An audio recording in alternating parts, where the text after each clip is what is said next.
लईच पटापटा असतो इतकं सोपं आहे की मग आपण फेसपाडीला मग 5 दिवस उपोषणला बसू. आयला तुम्ही आमच्या असून आमच्या हाल करता राव. मग इतकं पटापट होतं म्हणल्यावर मला 5 दिवस बसून मग परत तुम्हाला काय सांगू आता. मराठा आणि कुणबी एक येतात. विखे साहेब बरोबर का? तर विखे साहेबाचं आणखीन थोडंसं त्यांचा हातलंय जड दिसतोय मला वाटतं विखे साहेबात. ते म्हणले 2 महिने म्हणा, जरा 2 महिने म्हणा, तर बरं 2 महिने जाऊ द्या. काय करता आता एखाद बार हुशार माणसात लय अवघड असतं बाबा. ते डोकं लावूनच बाण टाकीत असते. त्याच्यामुळं त्यांच्या म्हणण्याप्रमाणे, कारण शिंदे समितीनं विखे साहेबाचं नाव सांगितलं आपल्याला. 2 महिन्याचा वेळ याच्यासाठी द्या. ठीक आहे देऊ. राहिली सगळ्या सोयरेच, त्याची छाननीच व्हायना आणखी. छाननी, हा हरकती आलेल्या आहेत ना, त्याची छाननी व्हायना. त्याच्यासाठी किती दिवस मागितले? 8 लाख हरकती आले. त्यासाठी किती? त्याला वेळ लागणार आहे थोडा.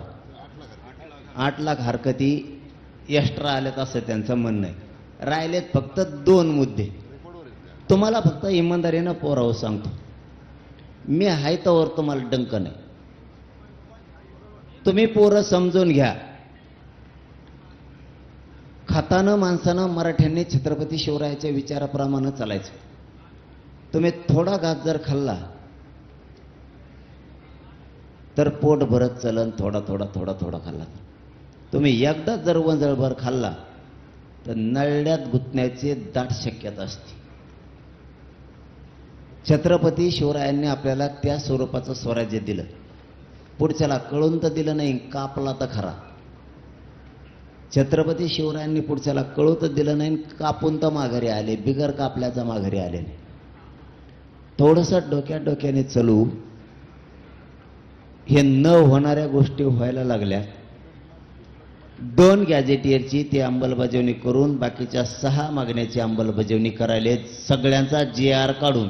विखे साहेब GR काढायलेत ना सगळ्याचा? सामंत साहेब हा, सगळ्यांचा GR काढायले.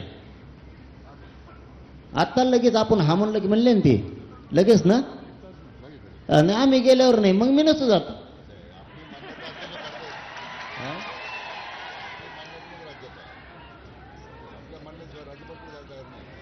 हा, माझ्या म्हणण्यानुसार नाही तर मग आम्ही हा म्हणतो ना. थोडं वाचते नाही, घंटाभर तर वेळ देतात ना आम्हाला. घंटाभर हा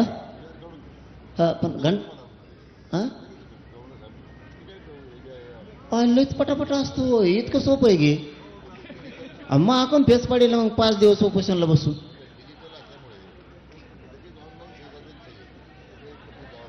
आयला तुम्ही आमच्या असून आमच्या हाल करता राव. मग इतकं पटापट होतं म्हणल्यावर मला 5 दिवस बसून मग परत तुम्हाला काय सांगू आता. काय उंबले राव, मी एकटा सापडावं होतं मला सगळ्याला. असं आहे, मी जरांगे पाटणाच्या माध्यमातून एवढं सांगतो साहेब, हे तर आम्ही करतोच आहे, परंतु जी कधी लोकांची मागणी पूर्ण झाली नसती. गेले 50 वर्ष मराठवाडा स्वातंत्र्य झाल्याच्या नंतर त्यावेळी मी माननीय मुख्यमंत्र्यांच्या फडणवीसांच्या मागे लागून त्यांनी सुद्धा त्याला तात्काळ होकार दिला. आपण ते मदतमास खिदमतमासच्या जवळजवळ 1.5 लाख हेक्टरच्या पुढे जमिनी शेतकऱ्यांच्या नावावर परत केल्या, करून दिल्या आपण मागच्या काही महिन्यामध्ये. आज धाराशिव शहर सगळं क्लास 2 वर होतं, त्यात क्लास 1 झालं आणि विनामूल्य केलं आपण जवळजवळ. कमी यायचे 25%, 50% लागत होतं, 5%वर काहीतरी केलं पण 4%वर. म्हणजे धाराशिव आहे, नांदेड आहे, मग बीड आहे, या सगळ्या जिल्ह्यातल्या लोकांचा त्याचा फार उपयोग झाला. म्हणजे त्यामुळे आपली भूमिका ती सकारात्मक आहे. पण असं आहे की आता आपण ज्या भूमिका मांडताय त्याला आम्ही ते सुद्धा तीच भूमिका आमची आपल्या दृष्टीने त्या पोटतिडकीनं आपण हा सगळा प्रश्न हातात घेतलेला आहे, याची जाणीव आम्हालाही शासनाला. म्हणून तर आम्ही 4-5 दिवस कायद्याच्या सगळ्या बाबी तपासून मग आम्ही आपल्याकडे आलेलो आहे.